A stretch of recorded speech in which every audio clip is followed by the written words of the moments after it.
check all this. Check this. All right, I think we are good to go. Let me start this here and start this here. All right, here we go. Hello, hello, hello, and welcome to My Empty Hands, a podcast about the martial arts, primarily focused on Kempo, and got another wonderful guest with me. Actually, as we just started going on here, Mr. Sean Kelly has the honor of being the most returning guest. This will be our third episode together, so I'm excited to chat with him. As I was looking last talked to him back in November of 2024 when I was still very much a white belt in the podcasting world, and I think I've moved up to a yellow belt at this point. Maybe orange. I don't know. We'll see. But so we're doing so along with him being the most returning guest.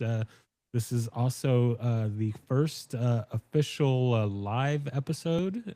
So we've got a lot of exciting things going on here in the podcast studio, the podcast world here. So hopefully I'll keep the F-bombs to a minimum. And so I put on the description, we're going to podcast without a net on the net. So trying to be clever there. So we'll see how that goes. But yeah, I'm excited. We're going to talk about the Zen of Kempo event that Mr. Kelly's got going on here coming up soon, and yeah, whatever other rat holes that we kind of get onto, then we'll do that as well. But yeah, I'm excited to get to chat with him again, and yeah, let's see how things go. But as always, I kind of start things off with my little background, and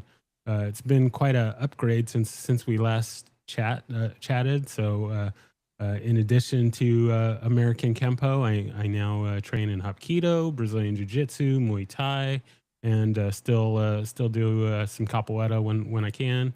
And yeah, and then I also have some experience in Taekwondo and boxing, so that's that keeps me busy along with work and life and podcasting and all that fun stuff. So yeah, I'm just loads of fun here. So so that's my story, and I'm sticking to it. So now we're gonna turn it over to Mr. Kelly. So let's start off with an update on what's been going on with you since you were last on the show. Let's maybe get kind of a recap of what 2025 had for you, and then we'll move into 2026 and what all you've done so far, and what's coming next. So go ahead. Well, I always appreciate, Reggie, I appreciate always having the opportunity to reconnect with people who are out there doing what their passion is and trying to connect to generations, hopefully to follow, and maybe even bring a few others out of the closet and into the limelight of learning what other martial artists are doing all over the world, no matter what their style or system. But we are definitely a different culture. I think we're actually a very special culture where we always are eager to meet new friends and meet new stylists. And to me, that's awesome when we have an opportunity to hear people's journeys, and having now with the generations like yourself doing a martial arts podcast. The good thing about that is for the ones that don't get the opportunity on a local level to get out and get on the mat or go to a venue, let it be a tournament or some kind of training seminar to meet and greet. So to me, if anything, the honor is more on me having the opportunity to come and share about what I've been doing. And I didn't even realize it's been since 2024 that we were last able to speak. And I've been following you on what you're doing and how you're growing. And so congratulations to you on that growth. I mean, anytime we're investing in our personal growth, thumbs up. I just think it's awesome.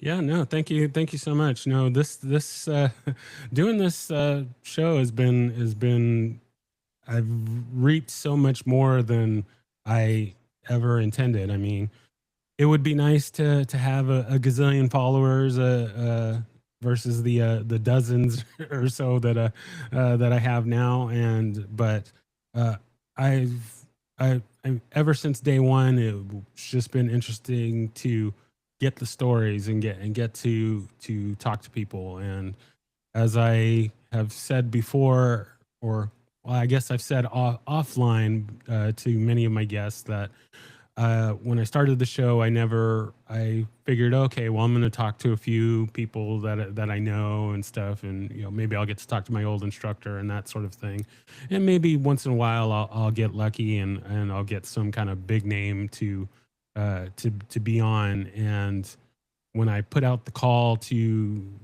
get guests on the show, I mean, right off the bat, just all the kind of who's who in Kempo and whatnot have reached out. And just looking at my little video here, my video may have cut out, I'm not really sure, but hey, that's the beauty of live. We're figuring it out. So we'll see what happens, but I'll fix it in post, as they say. So um but I never thought that uh I would talk to the people that I got to talk to. And when I put out the call right off the bat, I mean, like, Dennis Knatzer was one of the first people that agreed to be on. It took a little while to get him on, but unfortunately, I did get to speak with him before he passed. So that's a huge thing. But I mean, getting to talk to all the big names. I mean, you were one of the early people that agreed to be on it as well. And I mean, I'm just kind of the who's who that I've grown up watching and trying to emulate and whatnot. To get to talk to them has been great. And then all the not so well known people, getting to talk to them as well has been huge. I just love hearing people's stories about their journey and not only Kempo but all the martial arts, and just getting to have those connections, and thanks to the internet and all this good stuff, social media, that getting to connect with these people, and we can share ideas and share thoughts and share training and things like that was never possible, just a few years ago. So it's been really exciting for that. It's these types of outlets and opportunities. One of the things, I work for John Maxwell's company, Maxwell Leadership, and as a certified coach as well. I'm still under construction, so I'm going to be a lifelong student. And communications and coaching is my new passion, more so than just martial arts coaching. But I recently even put out a post of how long I've been in the martial arts as a young boy at 12, 13, whatever age it was. And I found my original yellow belt certificate from way back in 1976 with George Dillman at that time, who was in Reading, Pennsylvania, off of Fifth Street.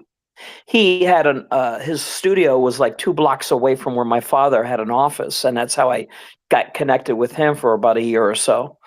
But there's so many people that we have to thank that are in our journey. Let it be small, just in a small conversation, or a time that you get to have a meet and greet, like you just said and mentioned about Dennis Knatzer. Just think about that now. You were one of the very last people that had the opportunity to have a moment of communication. And one of the things in the Maxwell Leadership organization is we talk about everyone has a story. And sometimes it's those stories that allow us to connect to other people. And one of the things I've learned through my journey in travel is you can be a computer IT person, or you can be someone who's an attorney or an educational field or medical background or law enforcement. But as soon as you mention anything with martial arts, an automatic bond begins of comparison or interest. And many a times I've run into this, to the point I'll be traveling whatever the airline may be, meet someone who's either wearing a shirt or they see my jacket or I see theirs. And the next thing you know, we may be sitting next to each other. And for the flight, whichever length of time it is, we're comparing notes, or people that we know. And that's how you build relationships. That's how you build networking. And I just enjoy that. I've always enjoyed doing that. So if someone says, "Hey, Sean, what is it you're best known for?" Networking. Matter of fact, one of the executives with Maxwell Leadership is John Griffin. And during a time together, during a coaching session I had with him, I was asking for some advice. And he said, one thing I've been watching and following you on, Sean, he says, "You're not just a networker, you're a net weaver. You know how to weave the right people together that need to be together because they'll bring value to other people." And I look back and I'm like, what a clever description. And I said, I'm going to take that because I enjoy doing that. So if I'm going to pipe up a conversation with someone, and I will, just at random, and wherever that conversation will go or lead, I'll connect them with somebody else. And a lot of times, almost immediately. And I do that daily, as a matter of fact, as I speak to people. I mean, literally all over the world, every day of the week, no matter where. It could be Fiji or the Philippines or Taiwan or United Kingdom or Ireland, throughout the United States, New Mexico. I mean, I can go on to the areas that I speak to people every day of the week. And it's given me the most fortunate position to use this new resource and skill set into my martial arts language, as well as the ability to be a better coach and to be a better communicator, and to, more importantly, hopefully influence people not to walk away from their passion, no matter what their age may be, or their current injuries or recent surgeries, or because they're not like they used to be when they were 20 or 30 and back maybe in the days of competition. I mean, Frank Trio, before he passed away, he said, whenever I just put that uniform on, man, he goes, all the pain goes away. And I understand what it meant. Had the same dialogue with Seabach Tom Kelly, who is the guy who everyone knows who created the kicking set. And one of the things he said to me was very profound as he was checking in at the event there. I think we were in California at that time. I was with Master Reiner Schulte. And I walked up to Mr. Kelly and kind of nudged him, and he looks over at me and he goes, "Hey, little Kelly." He says, "I still love you, even though you spell your name wrong." Because mine is spelled Kelley and his is Kelly. But story is, we spent about an hour and a half, almost 2 hours together alone talking. And he said, Sean, he said, if there's one thing that I want to do, and I think he knew his time was limited just by the way he looked and concerns of health issues. He said, I held a lot of grudges over the years with people who were once very good friends of mine, and now we're not friends. And he goes, and there's times right now where I look back and go, I don't even remember what I was angry for or why we're not talking anymore. He said, but if there's any one thing I'm going to try to do, is I'm going to try to build a few of those broken bridges before I leave this world. And he says, it may not be possible for all of them, but he said, I'm going to make the effort for a few of them. And I never forgot that. Because we all sometimes let words come out of our mouth, or we say things in text messaging or have an emotional breakdown. I mean, we're all guilty of it. We all are. That's why periodically I'll try everything I can to put out positive messages. I've learned that. John Maxwell teaches us that everyone is a person of value. Let them know that they're being valued. Tell them that you're thinking of them. As a matter of fact, it was during his 75th birthday, he's 78 now. He came out on stage and he thanked everybody for coming to his celebration of 75 years. He said, but I have a more powerful message I'd like to share with you. And he said, it don't matter if you're 40 or 49 or 50, maybe 52 or even 61. He says, as a matter of fact, I'm looking in the audience now and I see a few seasoned at 70. And today I turned 75. And he stopped talking. Stopped talking. He took a few steps back. He looked off to the left of the audience, and then he shifted his attention to the right, which is the side I was on. And he walked up to the microphone and he said, let me share this message and let me encourage you folks, all of you, share it with someone today. He says, as a matter of fact, you might want to write this down. And if you ever heard John Maxwell speak, who's a well-known author and speaker and lecturer, leadership coach is what he's best known for as well, other than, of course, his books that he's authored. So he leans forward and he said, these are the words I want to share with everyone. And as he leaned forward, he said, we are all under construction. And I know we're human beings. He said, but that's actually a problem with some, though, because that's exactly what they're doing, is just being. How about humans doing? Are you living an intentional life? And it was at that point in time, I'm like, wow. Every one of us are people of value. We are. We can all be people of influence. We may not even realize we're of influence, but we are.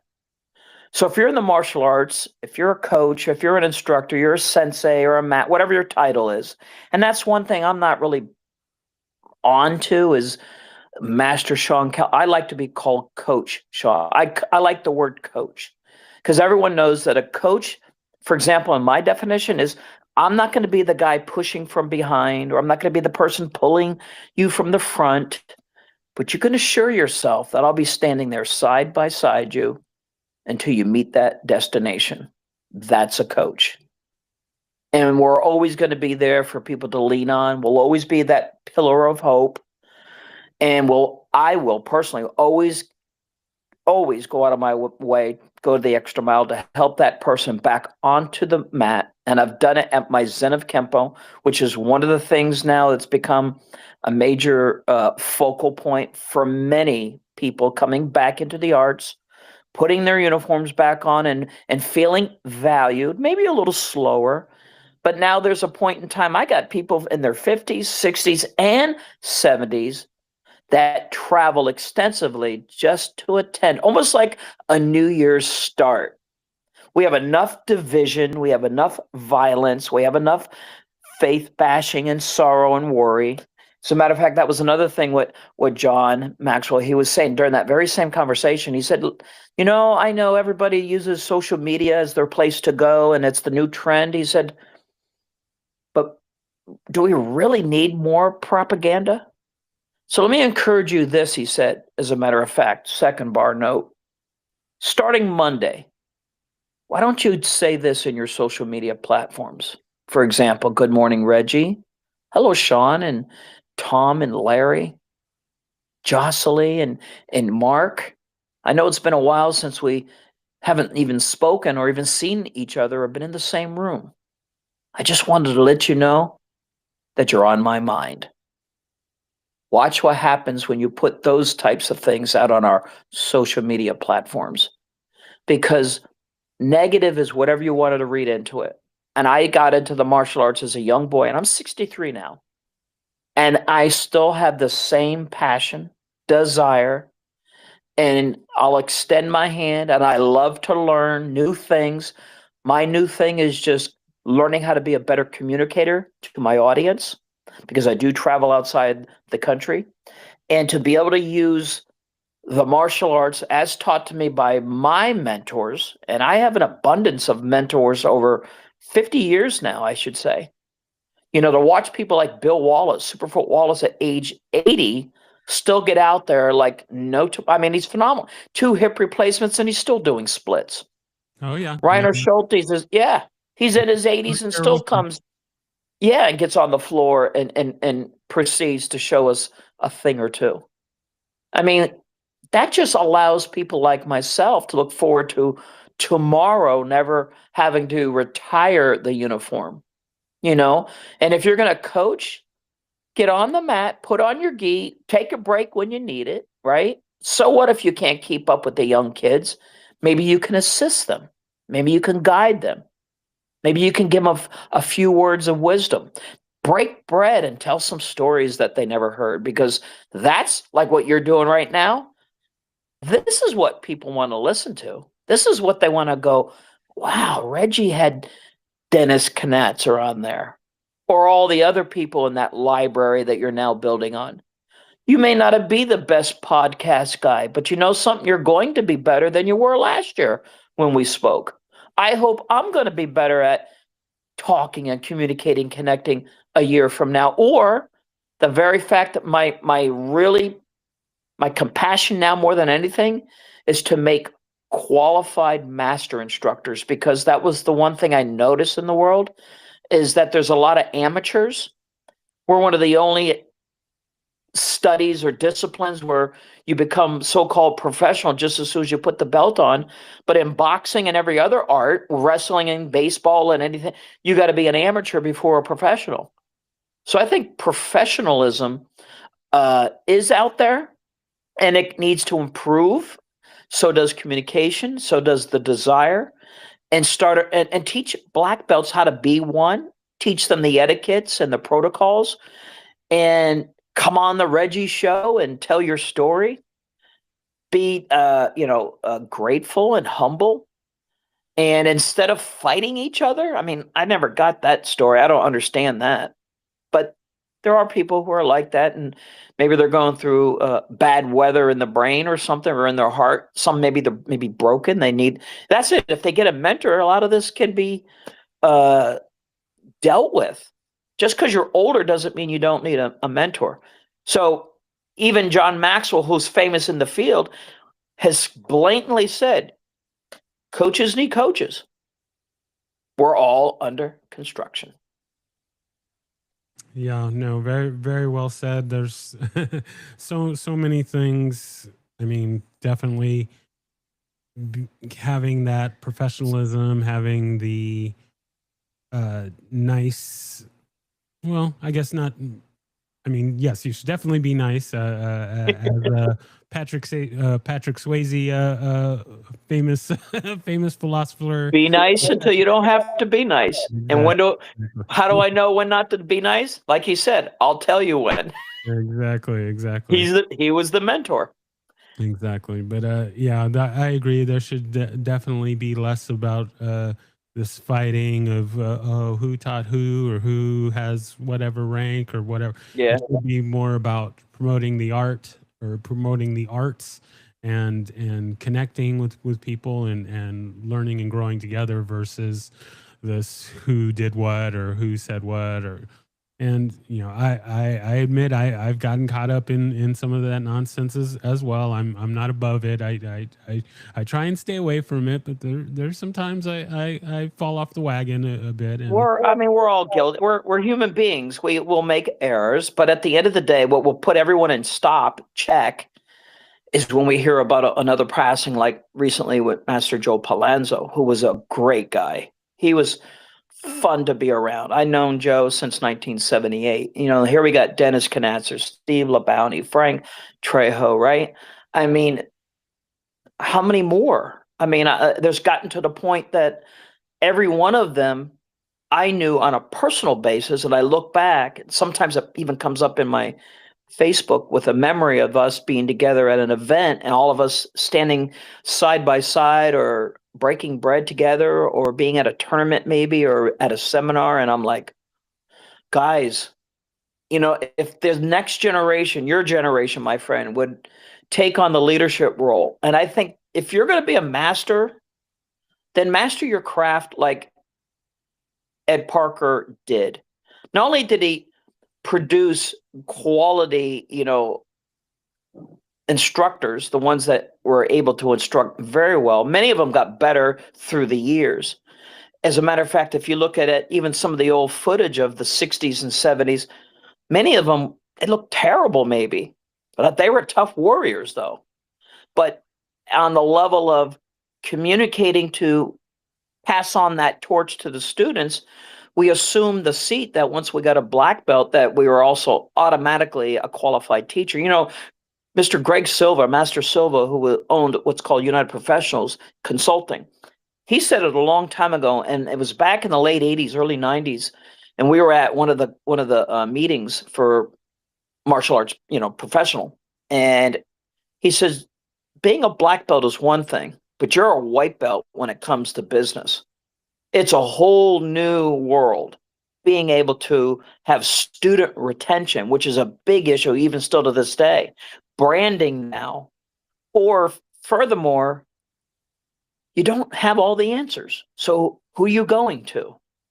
And usually, if you want to better yourself, then put yourself in the room with the people that are going to take you there. Step out of the house every so often and expand yourself.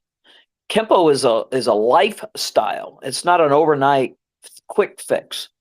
And there's a lot of great talent out there. A lot of them that are out there may not be the most famous known, but they are still out there. You just got to know who to speak to, or go to some place that you get to meet them. Not just even Kempoists.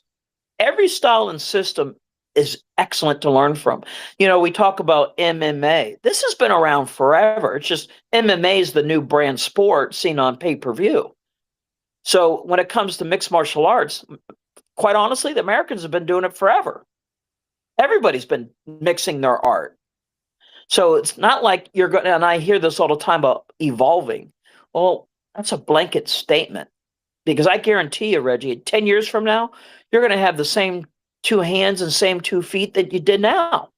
So what's really changing or evolving?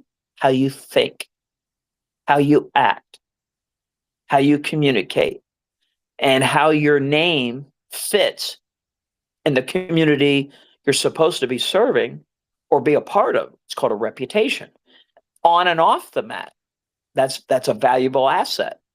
And so if you're running a school or a business, that reputation will expand itself with everyone who walks in that door. Even if the ones that leave, sometimes it's not, and you'll have to agree with this, it's not meant for everybody. I've told many of students over the years, when I had my full-time school for over 30 years, I'm still teaching. But there are times when you have to say to even your own student, maybe it's time for you to step out of the nest and explore your options. Matter of fact, there's been times I've referred people, students of mine even, to go to another instructor because of just the demographics, maybe where they live, and maybe it's a travel problem, maybe it's a personality problem. It's okay to know that. It's okay to say, well, I'll tell you what, if this is what you're looking for, let me be that guy to refer. I've done that for years and years. I try not to hold a grudge just like the next guy. And I've learned through maturity, sometimes you're just not the right fit at times. And it's okay to tell people, just guess what? You're not worth my time, or maybe I'm not worth your time, but I know my worth now more than ever. And so I'll hold precedence to that. But I have also learned through my platforms, I listen to what the students want, my guests who come in from all over the world and say, I'd like to learn this, or I'd like to meet that guy, or I'd like to know more about this principle or this philosophy or this research of science. So that is kind of like what I do. I listen to the audience and I try to pull that into our platforms and give people an opportunity, for those who can make it. Sometimes it may not be the right season of the year for whatever reason. But at the end of the day, I do want to be remembered for my networking opportunities. And number one, being one of those guys that tried to, for many years and still doing it, to bring people together under one roof, no matter where they're from. And it's gotten me in trouble a few times. A few people didn't like some of the people I had coming in as guests. And I looked at it this way. It's not your venue. I write the paychecks. If you don't want to be there, don't come. Somebody else will. It sets precedence saying, I don't want, as much as we can prevent it, the politics. Whatever your grudges are, leave it home. But in the interim, when you come and you serve and you teach and you perform, it's for the audience. And I learned from Ed Parker, Joe Lewis, Francisco Conde, and Bill Wallace, Reiner Schulte too, 4 people, and even Mr. Pick, Mike Pick. They would come up to me and say, during the time in which they taught, during a break or something of that nature, before or after, they'll come up and say, "Was that okay? Was that what you wanted?" Almost like asking for my permission. Now, these are the masters, but it only told me that they were just as human as the next guy, but it was important to them on the feedback, constructive criticism, if what was being delivered by them was satisfactory or not. And the reason I learned, more importantly, why that was important, because it opened up the opportunity to say that they were wanting to come back, or the audience wanted to see them come back. And that's what the responsibility is of anyone who's producing events, small or large, it doesn't matter.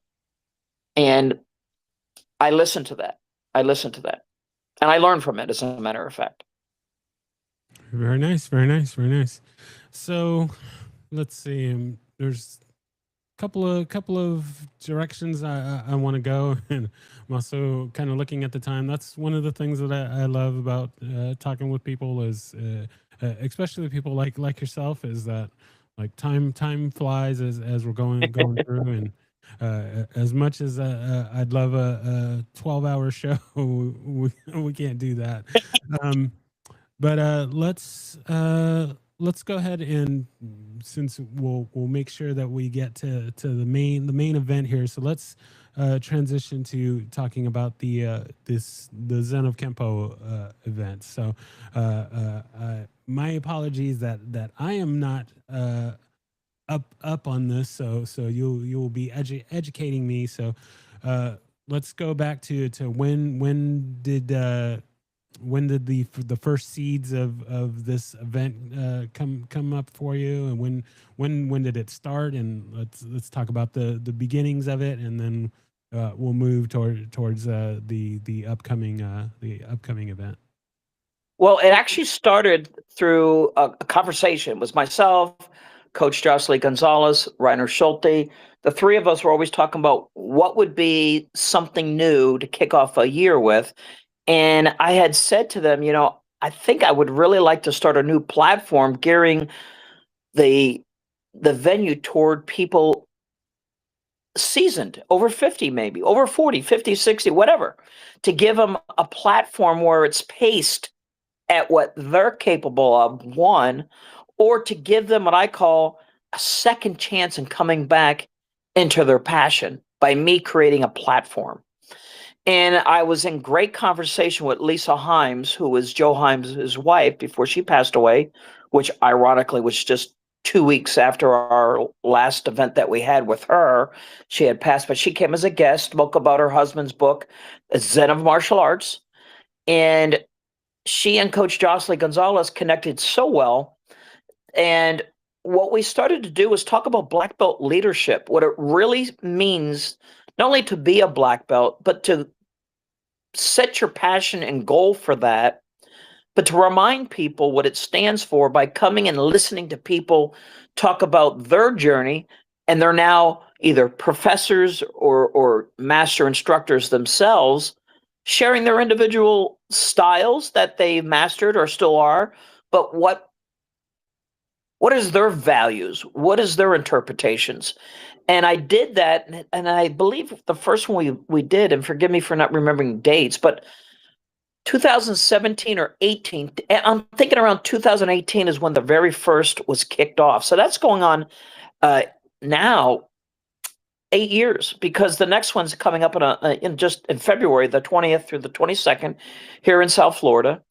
And I got Master Jason Arnold, who's also a Kempoist and also a Filipino Arnis instructor from Canada. We have Dane Harden, who's an old-time friend of mine from the East Coast days of competition, who's not only a background in the Junri, which is Taekwondo and Aikido. And Coach Jocelyn will be teaching. I'm going to also go and do a review on the orange belt, purple belt principles. But bringing back a very good friend of mine, Master Muhammad Tabatabai, and his creation of what he calls Kempo Jiu-Jitsu. And of course, none other than a fan favorite will be Superfoot Bill Wallace. So we have a very good diversified, not only students, but people coming literally California, Canada, Kentucky, Pennsylvania, Ohio, and throughout the whole entire state of Florida. And snow or rain, if they're able to get on a plane and travel, they're coming. They almost look forward to it. And one of the things we discovered was it's like a heartbeat scale. People start to flatten out with their motivation and desire, maybe because they're getting past the holidays, depressions or loneliness or loss or health, that they enjoy this platform as like a heartfelt plug-in to be rejuvenated with the people that come to this event. And they come to this event, yes, they're going to learn, but I think it's more about the camaraderie, the connections, the stories, the opportunity to see old friends, make new friends. I had more than a few names that I won't mention, but come out and say, it's been over 20 years, Sean, and I haven't even had my uniform on because, I just had an operation of my knee and I had a couple things going on with my heart. I'm like, something? If you get to the doorway, I'll greet you and let me do the rest. And it was things like that why they still are coming back. So that's what the Zen of Kempo is known for. It's a place of peace, harmony, great training, review, all new, old, changing principles, learning new concepts and theories, maybe history that they didn't know of ever, or be exposed to things they're going, wow, this is the first time, or, oh, good thing I came back because from the last time I didn't have a chance to practice, these kinds of things. So anybody who's ever been in that kind of environment, that's the type of environment I like to set. And we even had a banner done and it says, welcome home. Welcome home. We want everybody to feel at home. And thanks to Sandra Quinette, Seas Kempo Karate of Boca, for giving us the place to hold the main event, which will be Saturday and Sunday. We'll have we'll slip in usually for early arrivals a Friday night segment from 7:30 to 9, which will be in Boynton Beach at the Hampton Inn and Suites, Boynton Beach Inn and Suites, where we get room accommodations. Or if anybody's interested, they're always welcome. Or one of our venues. We have a venue coming up in Ohio. We're working on one for Canada. Anything we can do to pass this on and open up more doors and pull people back into the floor again. I'm right now trying my best to coordinate some of the old Canadian friends of mine that has a different branch on their tree with organizational differences. And if I can pull in the leaders by saying, hey, man, join me, I'll be first example to say my hand is extended to you. Let's break bread together. It's been a number of years. I don't want another phone call saying, oh, by the way, did you hear about this person passing and are you going to his or her funeral? Well, if we can get together now when we're alive, let's make that effort first. Let's take Tom Kelly's advice and repair some of those broken bridges that are, not together like they used to be for whatever their reasons are. Or typically just a misunderstanding at times. Or if it was an ego thing, let's hope that they got past it and moved forward.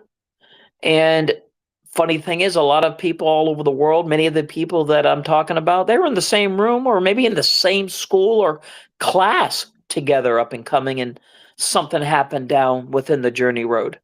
So if I can be part of the glue repair, I'm going to try to do my part for as long as I'm able. Very nice. Yeah. Yeah. It's and you've touched on it a few times in that there's so much of this kind of fighting over nothing. All of these kind of big rifts and things like that are, I'm willing to say 99% of the time are very, very minor things, but I understand that in the moment, people get a certain way, and then as they stew on it for a while, then it becomes more than what it really is. But we really don't. Life is too short to waste time fighting on nothing. That Well, it's like, when Ed Parker had passed, I mean, it was chaotic. Nobody knew where to go or what direction to take. And, people were saying, oh, when Ed Parker passed, all these different organizations opened up. Well, news brief, that was already going on even when he was alive. He just handled it better than most, for the most part. The only challenge we have is a lot of the first generation people that were around, let's say in the beginning stages, there's less now than ever. So I was part of the last generation that I'm fortunate enough to say I hope to be here for a little while, but whatever I have to offer and teach, I'm going to pass it on right now to the best of my ability. If you have a teachable spirit, I have a teachable spirit to teach. You have to have a teachable spirit to learn. And many a times I've gone to a venue and you see people doing a seminar in a seminar. It's like, let the head person in the class do their class. You don't need to be in the back of the class telling everybody how to do it better than them. Be humble enough to wait your turn. Here's my thing. If you're going to lead or play that role, produce a venue. Rent out a hall, open up a school, find a space and create a venue. If you want the title, then produce what it stands for. Professorship. Well, then profess. I want to see what you're professing. Okay? How are you honoring your teacher or teachers? Do you have one? Who's your current mentor? Because no, we don't know everything. Yes, we're going to make mistakes. How do you make good judgment? Bad judgment. But forgiveness is something we all can learn. I'm still learning, but I have mentors. I have a coach to come in my life and look out for my best interests, and trusting that coach, which I have a few, it allows me to go to that particular one for whatever the particular subject is or an area that I need to improve on, and take that advice to improve. Not everybody knows everything, and that needs to be understood. There's too many techniques, too many extensions, too many sets, more forms, and the social media is our worst place now than ever because people can just say what they want. And in many cases, because of AI, they believe everything they're seeing. Fake news, well, AI is what it means: artificial intelligence, artificial. And as far as ranking goes, hey, if the person believes that they are whatever they're wearing, they just have to show that they are that level. So Ed Parker had a saying for us: what you show doesn't mean you know. Exactly.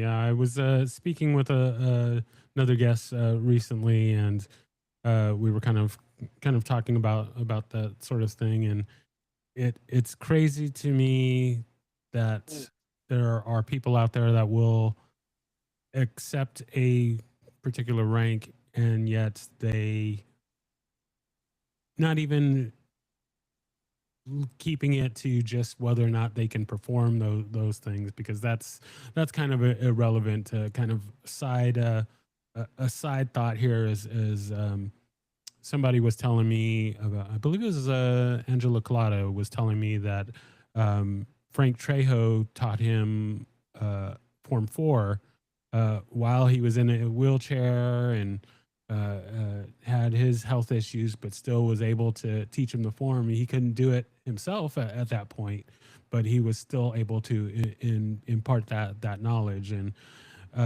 so just getting back to the accepting the rank and stuff. So for me, I've been in the martial arts for formally since the early 90s, and even though I've done a lot of things, I still kind of have that imposter syndrome, and sometimes I like, man, I really don't know what I'm doing, and but yet that's coming from my perspective. I working with somebody else, or if I'm teaching somebody something, or whatever the case is. And from their perspective, it's like, oh, well, this person has whatever knowledge and things like that. But with having that imposter syndrome, I couldn't imagine strapping on a belt, strapping on whatever rank, and I couldn't perform. I couldn't teach it, or I couldn't Yeah, do one of the things whatever. one of the things that's a clarity to me is, let's say whatever you and I will have an interpretation of what a first degree, second degree, third degree, all the way up to whatever level number we want to talk. And there's a level of performance and communication knowledge that comes from that status. And then if you see someone where, let's say, a fifth or a sixth, and they're still talking like they're a first degree, guess what? They didn't grow. They didn't get better. When you have the time when you're older in your age, because of just the fact that it's sport oriented and scars and warrior wounds, you're going to have limitations, and that never be afraid to admit and say, hey, but my key black belt, when I'm demonstrating, I mean, look at Mr. Tatum and some of the other people. Many of us have put out some portion of a video for student to practice with. It's not perfect, but it's enough to get by until you're back in front of that person, because every person you're working with, and let's say for every technique, form, set, etc., are going to be done and performed differently to every individual. It's a tailored system. Those are just templates. And most of all, typical Ed Parker Polynesian and Chinese influenced, it was a lifestyle so that we had something to do for the rest of our life. It's like the expression, reach for the stars. What does that mean? If you went out right now, outside, and looked up, could you see the stars? Yes or no? No, not at the moment. No. Okay. Well, right now it's 7:40 here in Florida. I can go outside right now and see the stars as an analogy. And I've asked people that, have you ever seen the stars? And if I asked you that, even though it's not now, you say, yeah, I've seen the stars. Well, what do you think of it? Kind of curious. We've all looked up there just to see what's up there. Can you touch it? No. You will never touch the stars. That's why they tell you, reach for the stars. Is so that you stop thinking in your mind you're going to touch things too soon, but you got to keep yourself motivated to keep reaching for that impossible thing that only a few can get to. And that is a certain level of progression. Are you better this year than you were last year? So what belt are you now in Kempo? May I ask you that? I just got my brown stripe, so it's an advanced green belt. I'm on the 16 technique curriculum, so you test for a stripe. Let me ask you, was that a goal that you wanted to reach? Yes. Yeah, I've been so in kind of my little mindset or whatever, that green belt has been kind of my kryptonite. So when I first started Kempo back in the 90s, I was training, and I was about halfway to third brown, and that's when I left for the Army. And so fast forward to my training now, was going through and actually gearing up to test for my stripe, and then my instructor had to or my teacher had to close the school down. So it's like every time I get halfway to third brown, then something happens. So we've been, since the school closed its doors, we've been kind of doing the garage training and park training, and it still works. It still works. Let me just tell you something. As long as you have a living room, driveway, porch, garage, any place where two people can maneuver, you can keep training. The very fact is, when you got your stripe, was that a sense of accomplishment? Yes or no? Oh yes, very much so. So are you still on a journey? Oh yes, yes. Now Do now it's you, working for that third brown is the next stop. So I'm proud of you because you're telling me not only do you have a teachable spirit, but you're being patient, you're taking your time, you're digesting, you're studying, you're probably analyzing more now than ever, especially when you have conversations with people that bring up a few topics. Just don't get analysis by paralysis, like Ed Parker used to tell people. He goes, don't think too much into it. Some things are just meant to be simple. But realize when we get older, certain faculties start to get in the way, balance and maybe stamina or strength. Well, guess what? The brain, when COVID hit, brain fog is a true situation that's happened. It's proven science, right?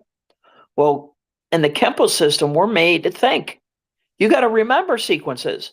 You got to remember those funny names and what they stand for.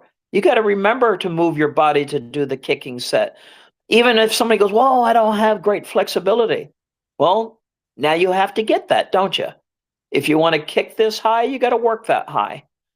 So, whatever your goals are, you put yourself into the atmosphere of the place that, in some cases, part of coaching is also motivating you.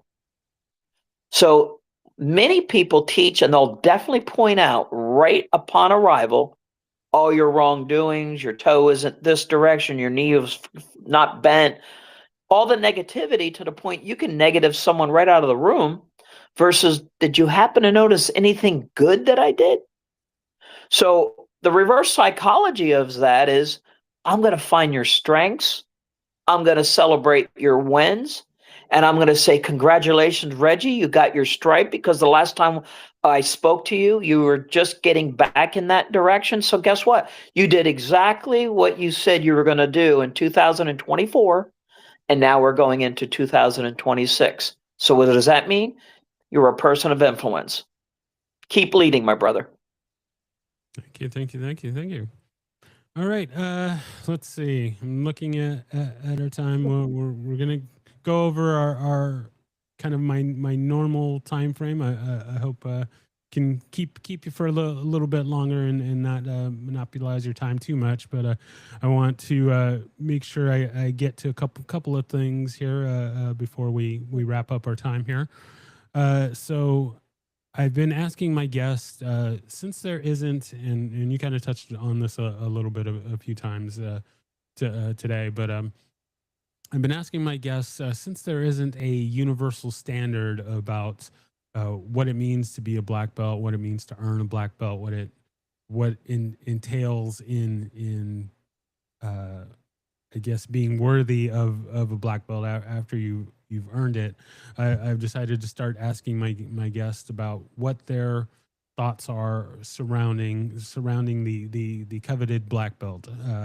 So of course there isn't any right or wrong answers. This is all personal to each particular person, but I just kind of like to get kind of your thoughts around what it means to be a black belt, what it takes to earn a black belt, and just kind of go from there.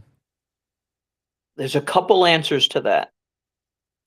And I forget, almost 20 years ago, during one of my events, someone asked Huck Palanis, Richard Palanis, how long does it take the average person to get a black belt?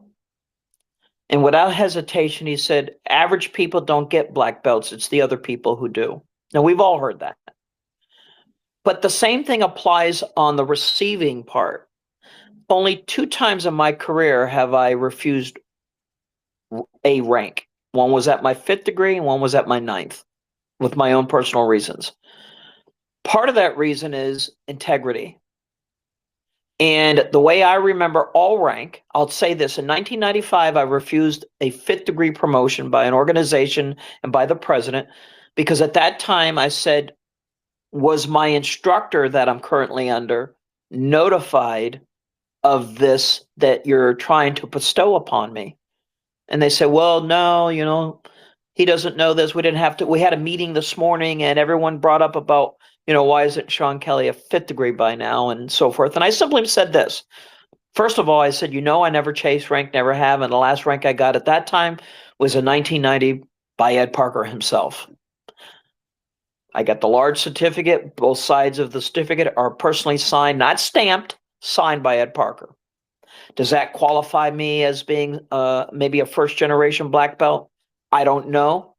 But all I can say is I had a relationship with him, and it was a good one. He knew me, I knew him, and we each had each other's phone numbers. And there are times when we stayed in touch often when he was on this coast.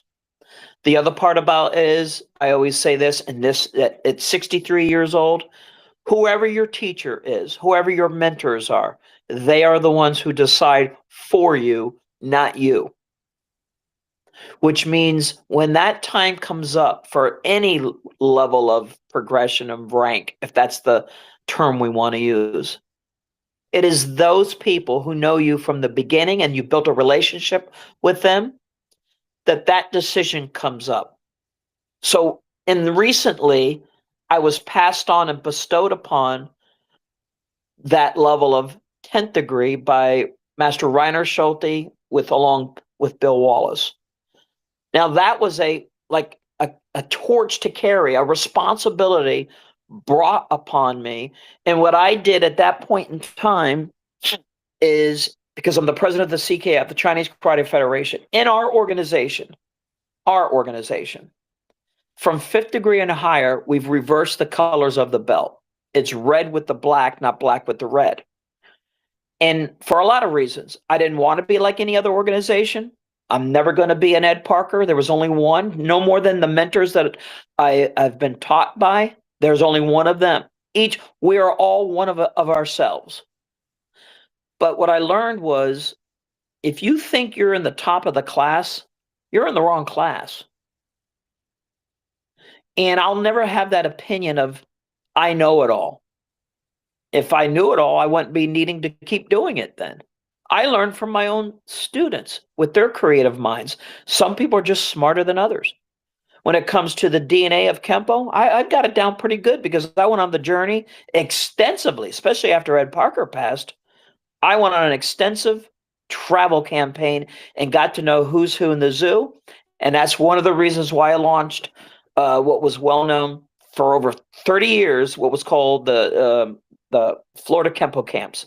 Everybody and their brother had come to my location or my events. I wanted to know who they were. I wanted to know what they knew. And what I did learn was Ed Parker had a huge forest of talent, many trees and many branches. And every one of us are a part of the seed in that garden.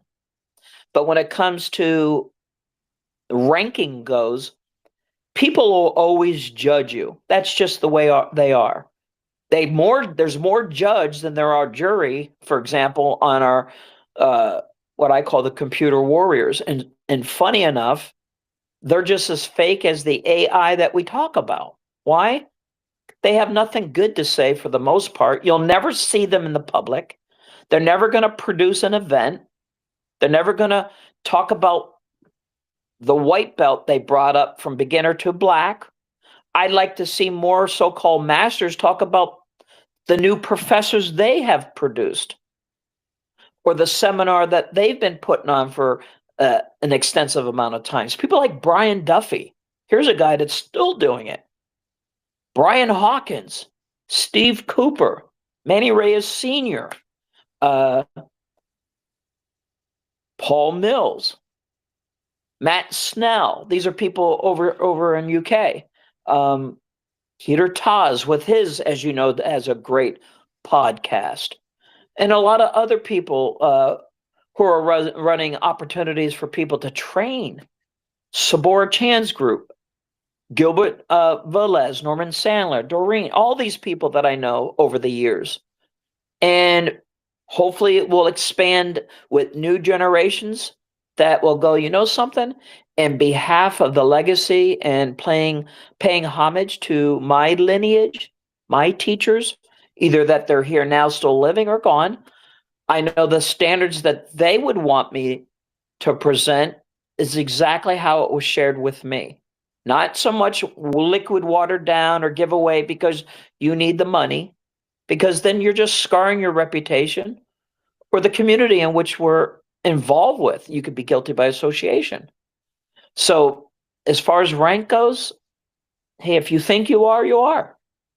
When I was in Europe one time and they saw that I had a reverse color belt, one of the guys over there who's one of the leaders came up to me, and one of my students were with me too, and he said, boldly, he goes, "Man, you got some kahunas." I said, "What are you talking about?" He goes, "You're not wearing the traditional belt." I said, "You're right, I'm not. No more than I'm not wearing the traditional patch." He's gone. So is Frank Trejo. So those patches were their personal patches, their lineage. I'm wearing mine. It's copyrighted. My patch was designed by me, David Stanley, Dave Hepler was involved, and so was Ed Parker Jr. in his house, at his house. And I did it for a lineage reason, my lineage, the people that I trained with, the ones I worked with, the people like Joe Lewis, the Bill Wallaces, the Francisco Condis, the Ed Parkers, the Reiner Schultes, the Mr. Pick, all the people who influenced me that I hold great to my heart. Every one of them created what I know now, or the things I've learned and discovered and still continue to study. So it's the same thing. Nobody knows it all. So because of that, that's why I have a venue where the ones who know more than me or in a different area that they have a greater interest to, I'm going to bring them to our platform. And Dave Hepler once said, he goes, rank was our worst enemy. That was one of the biggest problems Ed Parker was faced with in California. That's why he had to think about considering doing Forms 7 and 8. And I don't know if you know this, but originally there was going to be 10 forms. Matter of fact, Mike Pick and Mr. Parker were going over that. And if I remember correctly, Mike Pick still has the photographs of taking it. He was being photographed, probably like Kodak, whatever it was back those days, of working with knife. They were going to go into double dagger, single dagger, and work its way all the way up because there's 10 degrees in Kempo. There were going to be 10 forms. Now I know of, and I'm not sure, I think maybe Skip Hancock possibly has up to a Form 9 that he calls. So 7 and 8 will always be controversial, but for whatever it's worth, it was because the black belts on that coast, they wanted more stuff because of the tournament. The IKC is another division that they can win in. If you look at the practicality of it, I mean, come on, really? It's this, the knife set looks like finger set, without a doubt. And the way it's used in that form, you'll cut yourself. It's a demonstration form. It's a form for competition. That's it. So you have to understand where the boundaries were. And everyone knows the IKCs was the #1 tournament at one time in the world since '64. So back to the main question about rank, I don't play into it. Matter of fact, that's why I prefer title, Senior Master Coach. I'm a certified coach with Maxwell Leadership. I did the certification in 2023 for a reason. I wanted to get better at my communication skills. I work for that company full time, and I'm with the best communicating and leadership. And that audience by itself makes me a better person just by being there and traveling and being a part of that organization. Adding that part to the toolbox of my knowledge through my Kempo background, my kickboxing background, and other studies of discipline I've worked with. That's why I have a great appreciation for other arts. I do. So when I was listening to your resume about all the different things you have played with, good for you. That means you're moving. That means you're doing good. You're off the couch. Now you're doing a podcast. Guess what? You're giving a contribution back to the community, and that is a celebration of a win. Very nice, very nice, very nice.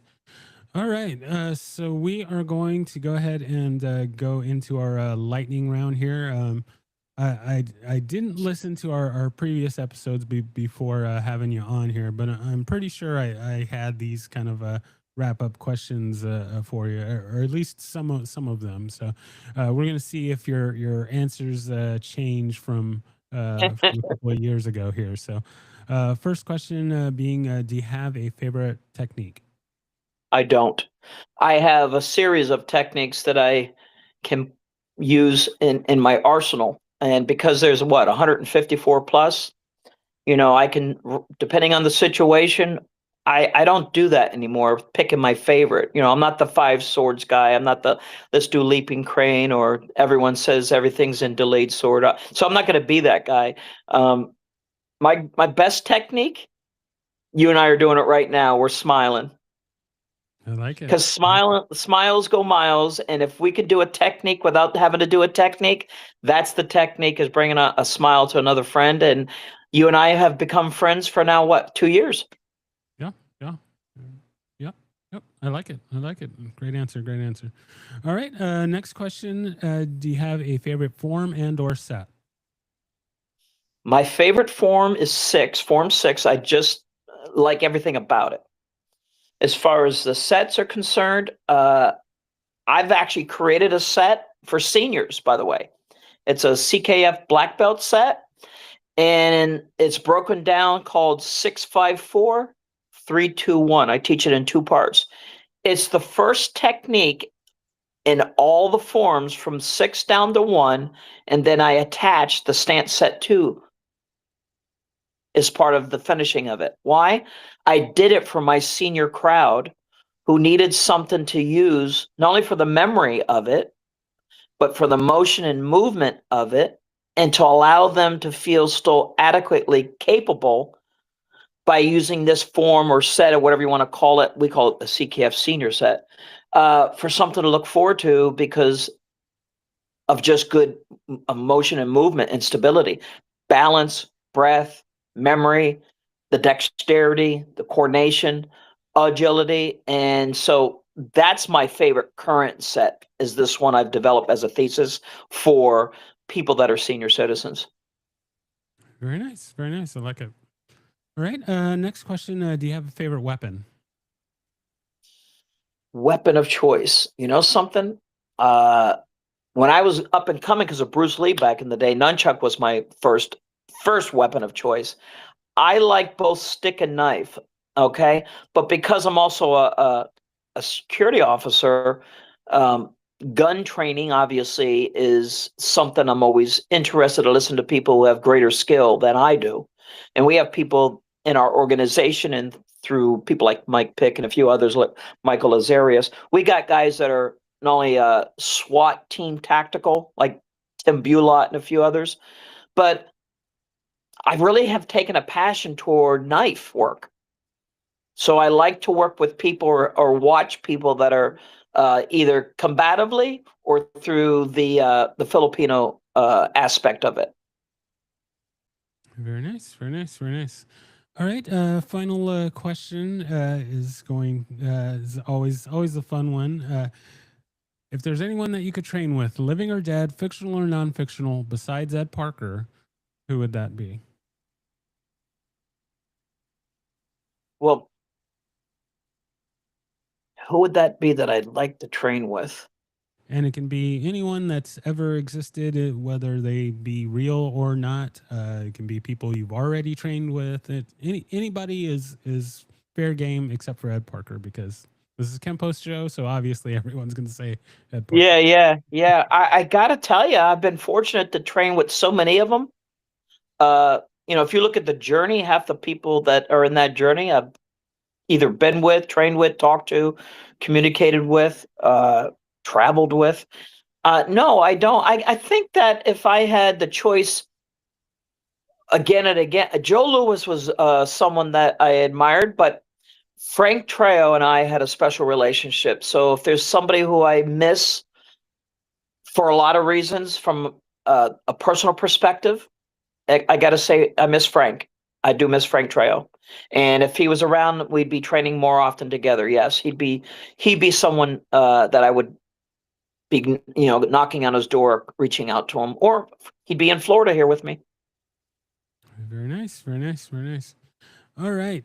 So we are at our final piece of business and for today, and we've kind of already covered this, but I've got to do it anyway, and that is the shameless self-promotion. So go ahead and plug anything that you'd like, or if there's anything that we haven't covered today that you want to make sure you get out there, you now have the floor, and then we'll close out our time from there. Well, I appreciate once again, third time around. I hope there's more time that you and I can connect. I look forward to the honor and privilege. Oh, for But if sure. someone has anything that they feel that I could help them with, or mentor them, or coach them, or interested in one of our venues, or maybe I can refer them to something that they're looking for. I've been known to do that. Reach out to me. They can find me on Facebook, through the social media platforms, or reach out to you. And I enjoy making new friends and rejoining old friends. And I just even put out a post. If there was a point in time I either said something, it was misinterpreted, if I can ask for a point of forgiveness, I'm going to take Tom Kelly's word on it. Let's try to build the bridges we broke. Very nice. Very well said. And yeah, I'm right there with you. It's just been really great to have you on. I can't thank you enough for taking the time to be on and sharing all the great things that you're doing. And yeah, you definitely have an open invitation to be on again, and we'll definitely have to get into more things as we go along here. I thank you again for being the first live podcast guest. So this has been super fun, and surprisingly, my dogs have been quiet. So it wouldn't be a podcast without them. So. But yeah, I'm just really stoked. I don't know if anybody's been watching the live stream. I have resisted the urge to look, but if anybody that is watching live, hopefully you enjoyed it, and hopefully we can do some more real soon. But yeah, I think that is going to be our time for today, and yeah, we'll just I need to come up with a good closing catchphrase or something. I'm still working on that, but but yeah, no. Once again, I thank you for your time, and we'll do this again real soon. And yeah, that's gonna do it for today. So thank you. Thank you. Have a blessed day. All right.